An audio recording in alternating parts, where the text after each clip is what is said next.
Audible? Yes, sir. I am audible? Yes yes चीजें आप लोग कंफर्टेबल हैं, ठीक है ना? तो देखिए ऐसा है कि कल के हमारे लेक्चर में गॉस लॉ हम आपको 2-3 पॉइंट बचा, और यही 3-4 पॉइंट सबसे टिपिकल है, सबसे कठिन है, और इसी से क्वेश्चन बनता है। अभी तक तो गॉस लॉ की भूमिका गढ़ी जा रही है कि प्लेन एंगल क्या है, सॉलिड एंगल क्या है, गॉसियन सरफेस क्या है, गॉस लॉ क्या है, ठीक है ना? ये सारी कहानियाँ, फ्लक्स क्या है। अब इसका असली इस्तेमाल आप बताने जा रहे हैं। अब आने वाले 20-25 मिनट में गॉस लॉ की जो भूमिका मांग रहे थे हम 2-3 पीरियड से, उसका असली इस्तेमाल अब आएगा। अभी तक तो हम क्या कर रहे थे? प्याज काट रहे थे, वो कर रहे थे, चढ़ा रहे थे, कुक कर रहे थे। अब खाने वाली बात आएगी। असली बात जो हम भूमिका बनाए थे उसका अब इस्तेमाल होने जा रहा है। बात समझ में आई? ठीक है। तो अब गौर से देखिए गॉस लॉ का क्या इस्तेमाल था। गॉस लॉ मोबाइल मिल गया बेटे, हम कंफर्टेबल में बैठो। गॉस लॉ का क्या इस्तेमाल था पहले ये देखिए। गॉस लॉ का इस्तेमाल था to find electric field intensity because of a symmetrical continuous distribution of charge. यही गॉस लॉ का सिग्निफिकेंस था, यही गॉस लॉ का इंपॉर्टेंस था, और यही गॉस लॉ का यूजेस था। अब इसी इलेक्ट्रिक फील्ड इंटेंसिटी को because of symmetrical continuous distribution of charge के केस में कैसे निकालेंगे वो आपको हम बताने जा रहे हैं, ठीक है ना? ऑडिबल हो रहा है? ध्यान से देखिए, आपके सिलेबस में केवल 3 बातें दी हुई हैं। बात नंबर 1 कि एक लाइन है, खूब अच्छे से देखिए, एक ही बार में समझ जाएंगे और नहीं समझ पाएंगे तो हमेशा रोएंगे। समझ रहे हैं ना? एक लाइन है, वो लाइन प्लस इंफिनिटी से माइनस इंफिनिटी तक, एक लाइन प्लस इंफिनिटी से माइनस इंफिनिटी तक फैली हुई है, ठीक है ना? गौर से देखिए, एक लाइन छोड़िए वो सब, एक लाइन प्लस इंफिनिटी से माइनस इंफिनिटी तक फैली हुई है। उसको उनको अपना काम करने दीजिए, आप इधर ध्यान दीजिए। तो एक लाइन प्लस इंफिनिटी से माइनस इंफिनिटी तक फैली हुई, ठीक है ना? इस लाइन पे अगर पॉजिटिव चार्ज इस तरीके से यूनिफॉर्मली डिस्ट्रीब्यूटेड है such that charge per unit length is lambda, यानी lambda is equal to total charge on this line upon total length of this line. अगर charge per unit length uniform है throughout this infinite line distribution of charge, तो ऐसे case में इस line distribution से perpendicularly R दूरी पर किसी पॉइंट O पर विद्युत क्षेत्र की तीव्रता को हम कैसे निकालेंगे, इसमें गॉस लॉ हमारी मदद करता है। और ये एक चीज आपके सिलेबस में है। फिर से सुनिए, मैंने आपको गॉस लॉ की सारी भूमिका 2-3 पीरियड में बता दी। अब सबसे इंपॉर्टेंट बात अब की है, गॉस लॉ का मूल उद्देश्य क्या है? To find electric field intensity because of a symmetrical continuous distribution of charge. थोड़ा सा स्मेल भी कर रहा है, छोड़िए उसको। Because of a symmetrical continuous distribution of charge. तो symmetrical continuous distribution of charge में केवल 3 तरह की बात आपके सिलेबस में है, और उसको एक ही बार में तैयार करिए। और तीनों बार में जो फ्लो चार्ट है, जो तरीका है, जिस तरीके से हम प्रोसीड करेंगे वो एक ही है। वो कल हम लिखा चुके हैं और आज बढ़िया से आपको समझा देंगे। एक एग्जाम्पल से समझाएंगे तो बात एकदम क्लियर हो जाएगी, ठीक है ना? Yes sir. पहला आपका है कि अगर किसी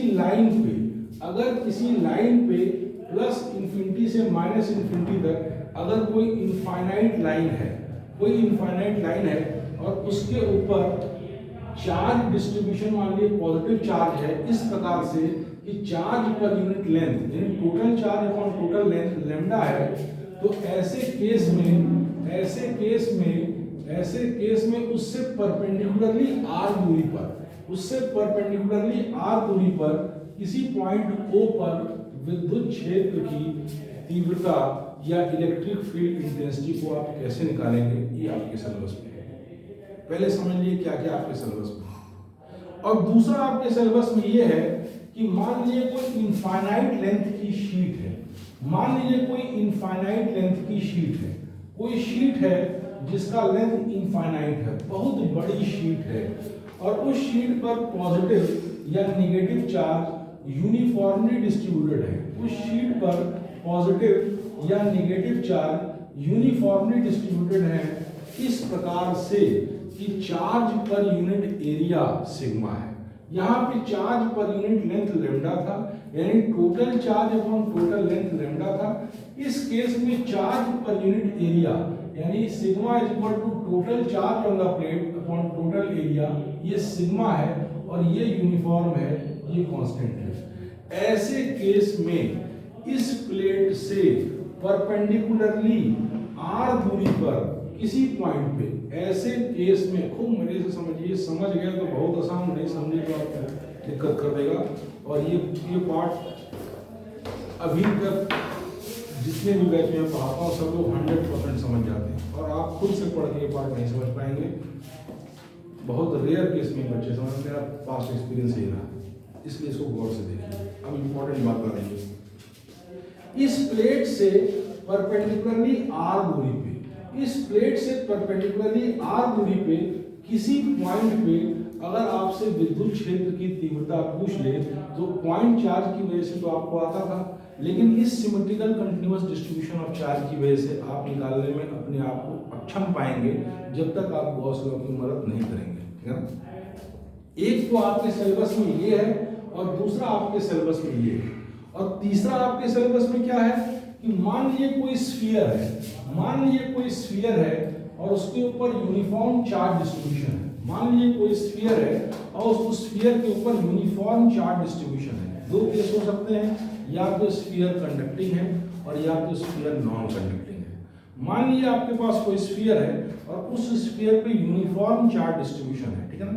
या तो स्फीयर कंडक्टिंग हो सकता है या तो नॉन कंडक्टिंग।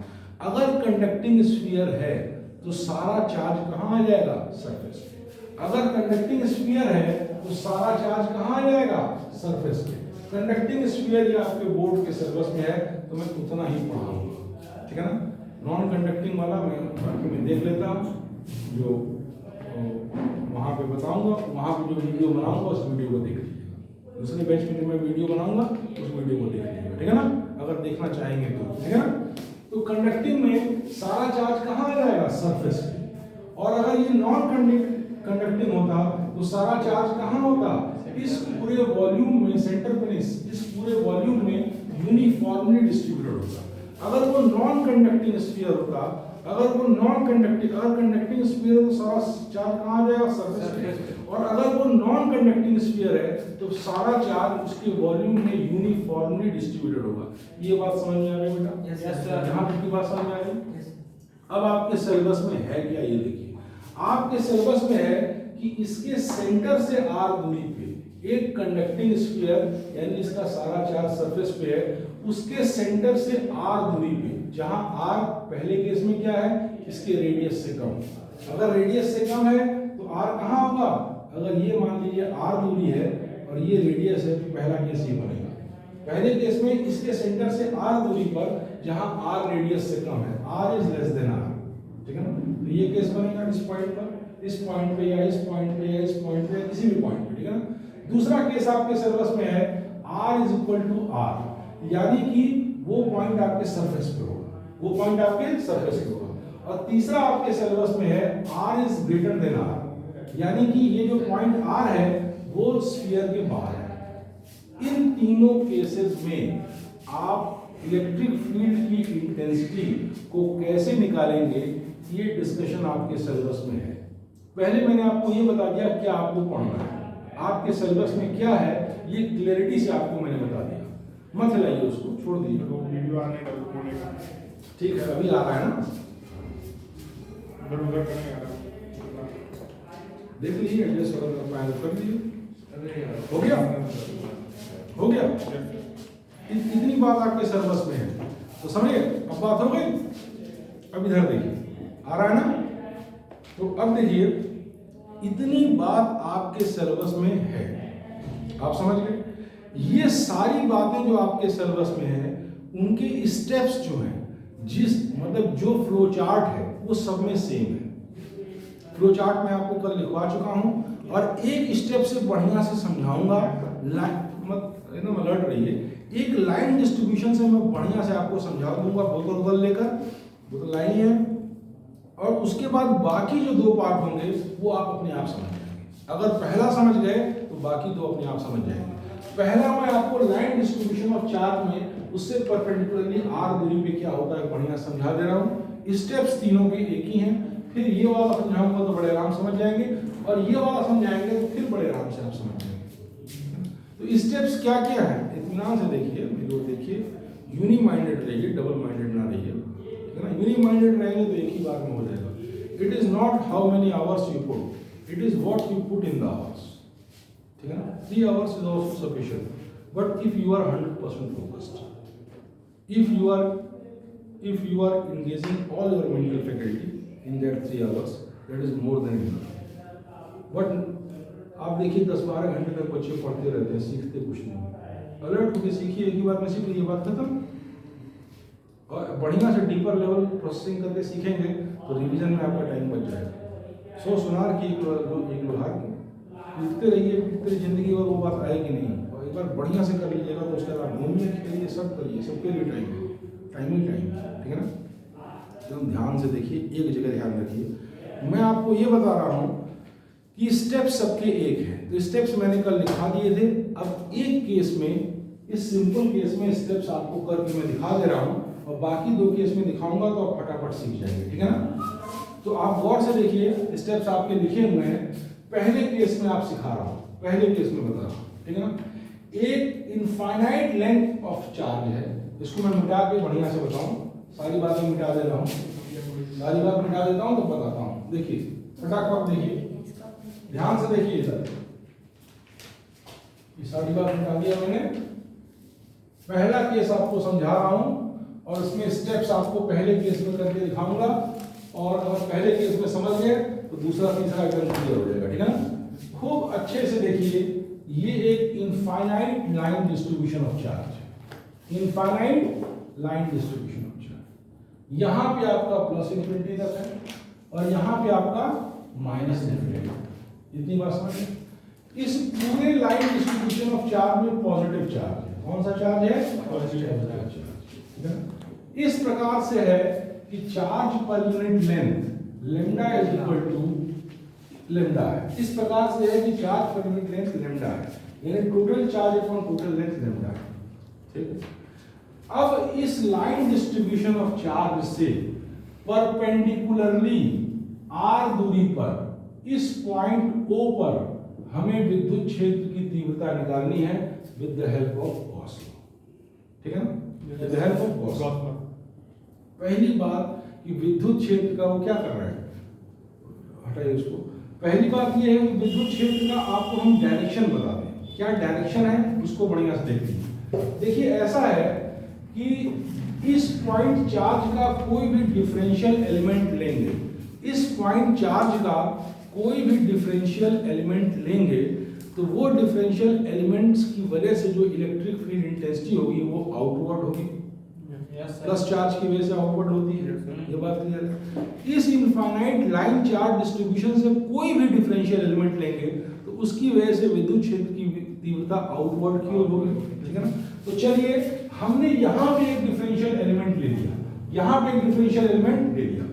हम कोई भी डिफरेंशियल एलिमेंट इस पॉइंट के इस पार लेंगे, उसका काउंटर पार्ट इस पार जरूर होगा।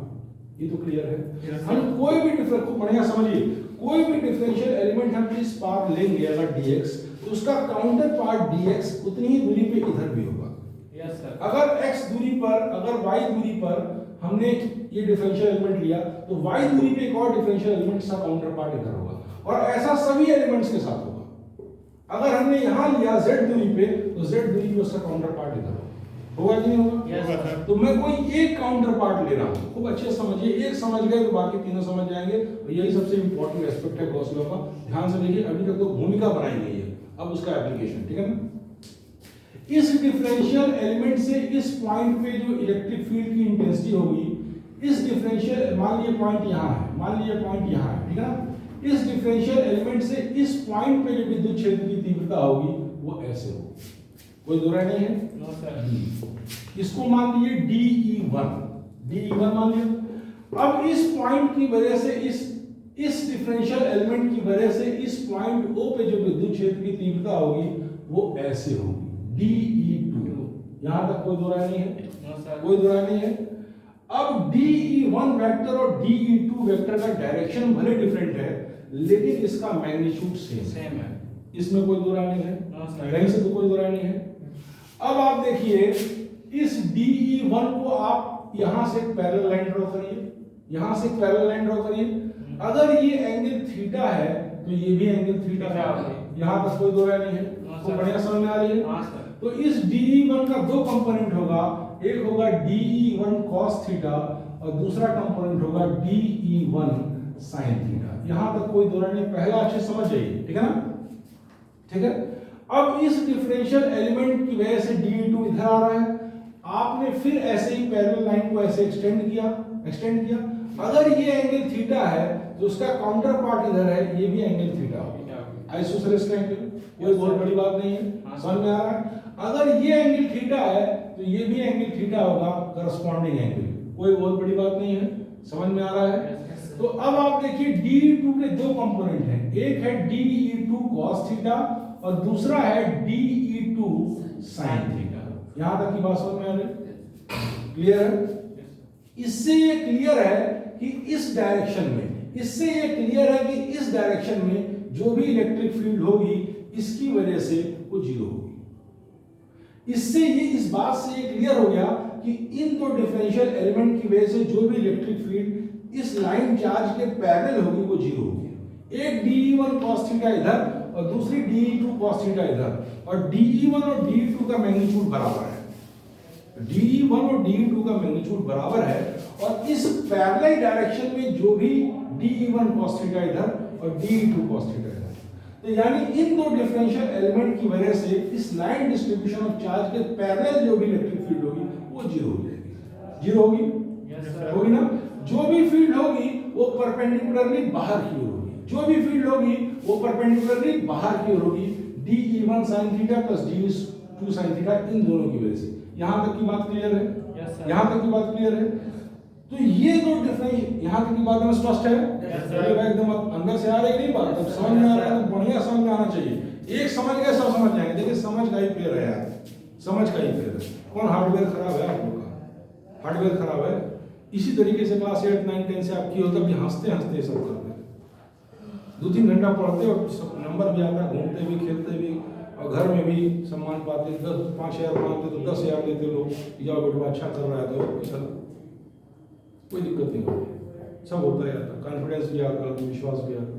तो इसको अब से कर लीजिए, अभी भी देयर इज नेवर लेट, अब से भी आप कर सकते हैं और कर रहे हैं, ऐसा नहीं कि कर सकते हैं, आप कर रहे हैं, हम उसको फील कर रहे हैं। एटलीस्ट आप लोग एफर्ट दे रहे हैं सीखने का और सीख रहे भी हैं, ऐसा नहीं सीख रहे और सीख जाएंगे, लेकिन टाइम लेगा ना, 5-6 महीने आपको ऐसे करना पड़ेगा, 5-6 महीने के बाद आपको चीज़ें बहुत आसान लग जाएंगी। हमेशा इतनी कठिन, उनका स्टेज तो हमको लग रहा है शुरू से ही ठीक है, लेकिन हम उनके दूसरे सबका ब्रॉडअप डिफरेंट होता है, वो भी थोड़ा सा पहले से थोड़ा जान रहे हैं, सबका ब्रॉडअप डिफरेंट है, सब शुरू से दूसरे तरीके से किया है, तो ठीक है, जिसने नहीं किया वो उससे कर लें, वह समझ में आ गई। तो अब आप देखिए कि इन दोनों डिफरेंशियल एलिमेंट्स की वजह से इस डायरेक्शन में इलेक्ट्रिक फील्ड जीरो होगी और जो भी इलेक्ट्रिक फील्ड होगी वो इधर की ओर होगी, परपेंडिकुलरली बाहर की ओर, बात समझ में। तो ये दो जो हमने डिफरेंशियल एलिमेंट लिए हैं ये दोनों आर्बिट्रेरी हैं, यानी हमने कोई भी ले लिया है, तो बाकी के लिए हम ऐसे ऐसे लेते आएंगे प्लस इनफाइनाइट तक और माइनस इनफाइनाइट तक, तो हर एलिमेंट का एक काउंटर पार्ट इधर भी मिलेगा, तो सबका इस डायरेक्शन में जीरो हो जाएगा। तो एक बात स्पष्ट हो गई कि एक लाइन चार्ज से परपेंडिकुलरली r दूरी पे विद्युत क्षेत्र की तीव्रता इस डायरेक्शन में होती है, परपेंडिकुलरली, ठीक है ना। विद्युत क्षेत्र की तीव्रता परपेंडिकुलरली किसी पॉइंट पे जो r दूरी पे है, एक इनफाइनाइट लाइन चार्ज से, उसका डायरेक्शन ये होगा, इस डायरेक्शन में कोई विद्युत क्षेत्र नहीं होगा। ये बात क्लियर हो गई कि नहीं? ये बात एकदम दिमाग में स्पष्ट हो गई, एकदम स्पष्ट हो गई। अब आप सुनिए कि वो कितनी है हम कैसे निकालेंगे, वो कितनी है हम कैसे निकालेंगे, ये बताने के लिए हम उन स्टेप्स को फॉलो कर रहे हैं। एक बार आप वो स्टेप समझ लीजिए, और मैं बहुत दिन से काम कर रहा हूँ और लड़के खुद से ये बात नहीं समझ पाते हैं बढ़िया तरीके से। ठीक है ना, मैंने यही देखा, अब मैंने देखा, इसलिए इसको अच्छे से समझ लीजिए। फिर आगे की बात देखिए, मान लीजिए ये लाइन डिस्ट्रीब्यूशन ऑफ चार्ज है। इधर देखिए, ध्यान से देखिए, इस बोतल से मैं समझा रहा हूँ, इस बोतल की मदद से थोड़ा आपको आना पड़ेगा। आप आ जाइए इधर, आप आइए, फट से आइए इधर। देखिए देखिए, खूब बढ़िया से सातों स्टेप समझ लीजिए, खूब बढ़िया से सातों स्टेप समझ लीजिए। इसके बाद कोई दिक्कत नहीं होगी। आप यहाँ खड़े होइए, खड़े होइए, इसी के बाद आज खत्म हो जाएगा, टाइम खत्म हो गया, लेकिन इसको समझ लीजिए, अच्छे समझ लीजिए, बाकी वो तो खट से अप्लाई हो जाएगा। और फिर परसों से हम लोग नेक्स्ट, कल छुट्टी रहेगी, एक पीरियड हो गया, फिर फटाफट हो जाएगा, टाइम हो गया ना। तो अब देखिए, लाइन डिस्ट्रीब्यूशन ऑफ चार्ज का हम समझा रहे हैं। इसको पकड़िए, पहले ऐसे पकड़िए, एज्यूम करिए कि ये लाइन डिस्ट्रीब्यूशन ऑफ चार्ज है।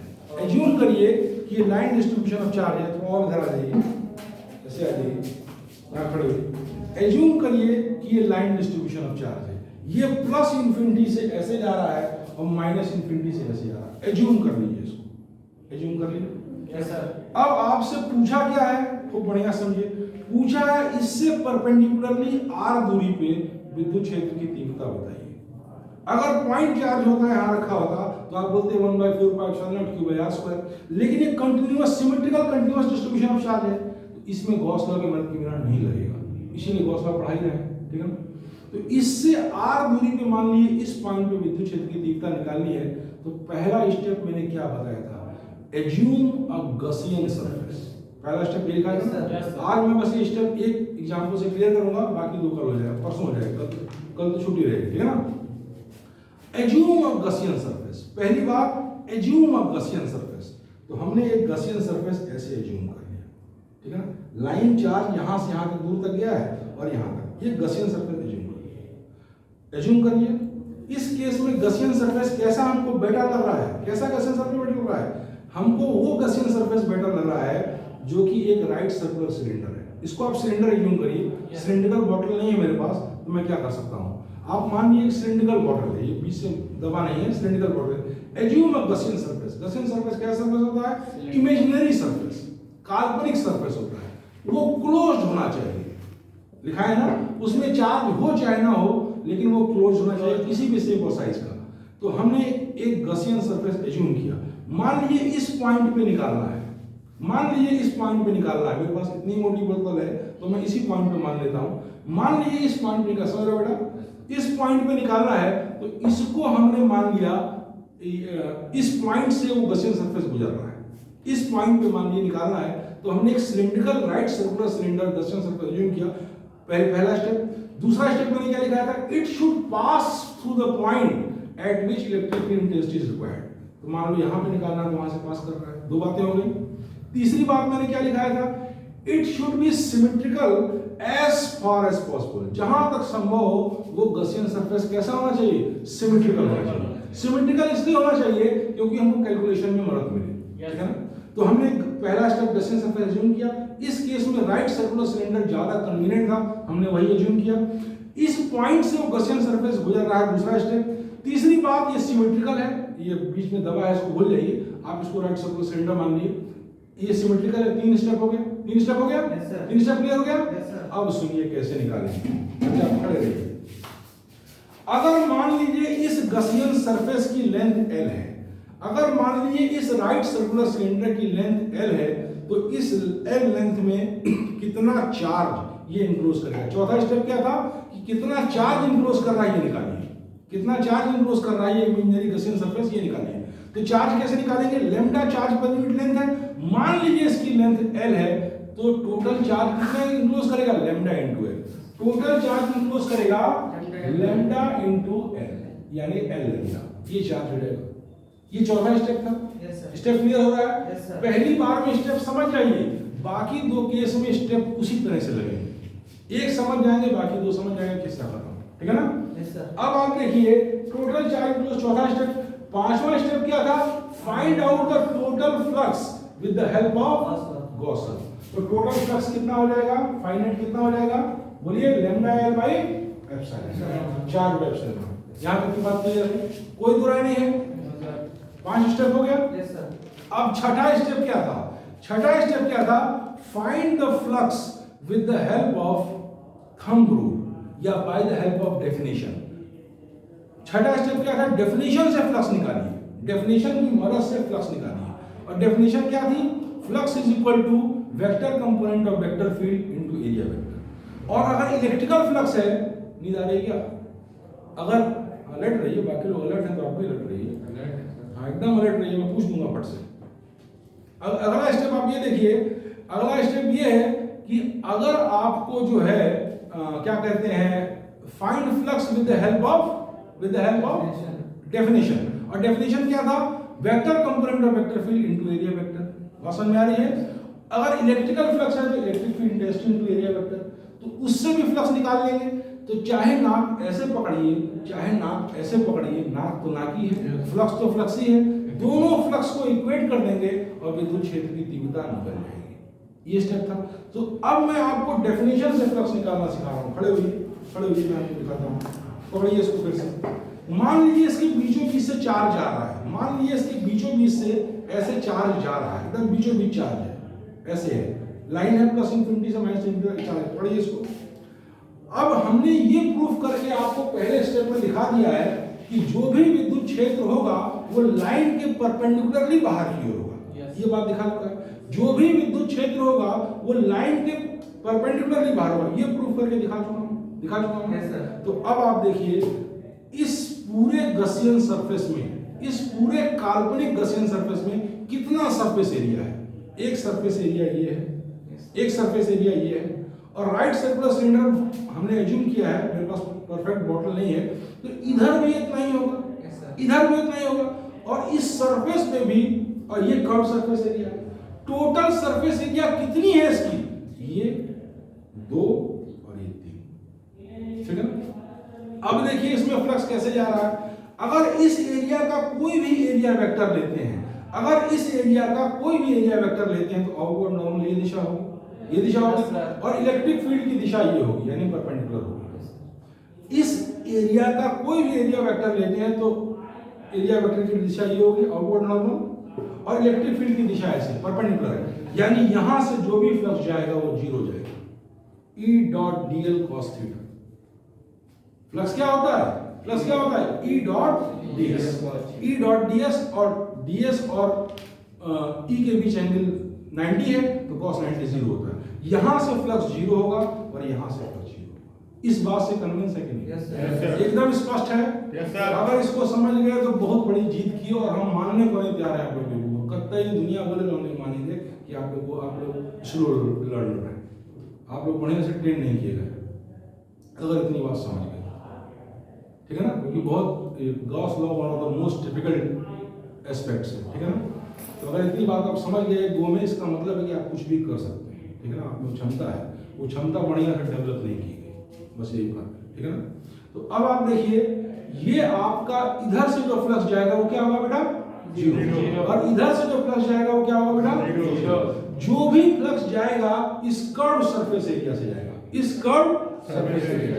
मेरी बात समझ एकदम स्पष्ट है, एकदम दिमाग में स्पष्ट है। और इस कर्व सरफेस एरिया से कितना फ्लक्स जाएगा ये निकालो बेटा। इस कर्व सरफेस एरिया में कोई भी डिफरेंशियल एलिमेंट लेंगे तो एरिया वेक्टर, मान लीजिए छोटा सा लिए, छोटा सा एरिया वेक्टर लिए, इसका एरिया वेक्टर का डायरेक्शन ये होगा, इसका एरिया वेक्टर का डायरेक्शन ये होगा, और इस जगह इलेक्ट्रिक फील्ड का भी डायरेक्शन ये होगा। इस कर्व सरफेस एरिया में कोई भी डिफरेंशियल एलिमेंट लेंगे तो एरिया वेक्टर का भी डायरेक्शन ये होगा और इलेक्ट्रिक फील्ड का भी डायरेक्शन होगा, होगा, और ये सब की सब डिफरेंशियल एलिमेंट के साथ होगा, सारे के सारे डिफरेंशियल एलिमेंट के साथ। तो अब किसी छोटे से रख लीजिए, किसी भी छोटे डिफरेंशियल एलिमेंट ds से, खूब गौर से देखिए, इसको समझ लिए तो हम बहुत पसंद है, एकदम गदगद है, इसको अगर समझ लिए तो देखिए ऐसा है, इस छोटे से डिफरेंशियल एलिमेंट ds से जो फ्लक्स जाएगा d फाई, वो क्या होगा, E डॉट ds। और एक बात आप और देखिए कि चूंकि इस कर्व सरफेस एरिया का हर पॉइंट उस लाइन चार्ज से बराबर दूरी पे है, भाई लाइन चार्ज बीचों बीच से आ रहा है, yes, उस लाइन चार्ज से बराबर दूरी पे है इस कर्व सरफेस एरिया का हर पॉइंट, इसलिए इस कर्व सरफेस एरिया के हर पॉइंट पे इलेक्ट्रिक फील्ड इंटेंसिटी का डायरेक्शन भले डिफरेंट हो लेकिन मैग्नीट्यूड सेम होगा। इस बात से कन्विंस है, yes, और वही मैग्नीट्यूड हमको निकालना है, yes, वही मैग्नीट्यूड को निकालना है भाई। किसी एक कर्व सरफेस एरिया मान लीजिए इस पॉइंट पे निकालना है इलेक्ट्रिक फील्ड, वही निकालना है, तो सब में मैग्नीट्यूड सेम होगा, डायरेक्शन भले डिफरेंट होगा। तो मान लीजिए मैग्नीट्यूड ई है, तो मान लीजिए मैग्नीट्यूड ई है, बात समझ आ रही? तो अब आप देखिए डी फाई क्या होगा, ई डॉट डीएस, और ई डॉट डीएस ई सबके सेम है, और फाई क्या होगा, integration of d phi, phi क्या होगा, इंटीग्रेशन। टोटल फ्लक्स क्या होगा, फ्लक्स कैसी क्वांटिटी है, फ्लक्स स्केलर क्वांटिटी, स्केलर है, वेक्टर है नहीं, तो स्केलर सम कर देंगे, यानी सबसे गुजरने वाले फ्लक्स को ऐड कर देंगे स्केलरली, तो टोटल फ्लक्स आ जाएगा, टोटल फ्लक्स आ जाएगा, बात समझ आई? तो इसको क्या करेंगे, phi is equal to integration of d phi, integration of d phi. अब इंटीग्रेशन ऑफ डी फाई करेंगे तो ई कॉमन आ जाएगा, क्योंकि ई सबके सेम है, ई सबके सेम है, ई का मैग्नीट्यूड सबके सेम, समझ रहा बेटा, ई सबके सेम है, तो ई बाहर ले लिए, और इंटीग्रेशन ऑफ डीएस, और एक राइट सर्कुलर सिलेंडर के पूरे कर्व सरफेस एरिया के डीएस एलिमेंट्स का इंटीग्रेशन करेंगे तो उसका कर्व सरफेस एरिया निकलेगा, क्या निकलेगा, कर्व, और कर्व सरफेस एरिया क्या होता है, 2 पाई r, तो अब 2 पाई r l, ठीक है ना, तो ये क्या हो जाएगा, e into 2 पाई r l। अब ये बाय डेफिनेशन फ्लक्स हो गया, ये बाय डेफिनेशन फ्लक्स हो गया, ये छठा स्टेप हो गया। मैंने क्या कहा, फाइंड फ्लक्स बाय डेफिनेशन, तो बाय डेफिनेशन निकल गया, फ्लो चार्ट एक ही है सब में। अब सातवां स्टेप क्या था कि equate the flux and get the value of electric field intensity, तो हम इक्वेट कर देंगे, जब गॉस लॉ से निकाले हुए फ्लक्स को और बाय डेफिनेशन से निकाले हुए फ्लक्स को, तो हो जाएगा lambda l by epsilon naught is equal to e into 2 pi rl, और इसमें से क्या हो जाएगा, इस तरीके से E is equal to LL cancel हो जाएगा, LL कैंसिल हो जाएगा, यस सर, L दोनों साइड आ रहा है, LL कैंसिल हो गया, तो E बराबर कितना हो गया, lambda by 2 pi epsilon not r, ये आपकी इलेक्ट्रिक फील्ड इंटेंसिटी, बात समझ में? Yes sir. अब इसमें दो तरह के प्रश्न आते हैं, ज्यादातर प्रश्न ऐसे आते हैं, ज्यादातर न्यूमेरिकल आते हैं, given a infinite distribution of line charge with charge per unit length lambda as this, वो दिया रहता है आपको न्यूमेरिकल, ठीक है ना, find intensity of electric field because of this line distribution at a distance r बराबर this, r की वैल्यू दिया रहता है from perpendicularly from, तो आप सीधे फॉर्मूले में पुट करेंगे, आपका ज्यादातर क्वेश्चन इस तरह के आते हैं। अब भूले भटके कभी डेरिवेशन आ गया तो आप डिराइव करके दिखा दीजिए, भूले भटके कभी डेरिवेशन आ गया डिराइव करके दिखा दीजिए, है ना, इसको आप लोग समझ गए हैं तो दुनिया का कोई भी शख्स कहेगा कि लड़के कमजोर है, मैं नहीं मानूंगा, मैं अपने अनुभव से नहीं मानूंगा, अगर इतनी बात आप समझ गए। इसका मतलब है कि आपको लगातार 4-5 महीना चलने की जरूरत है। चलिए, क्या चीज होगी नहीं, कट कर दीजिए।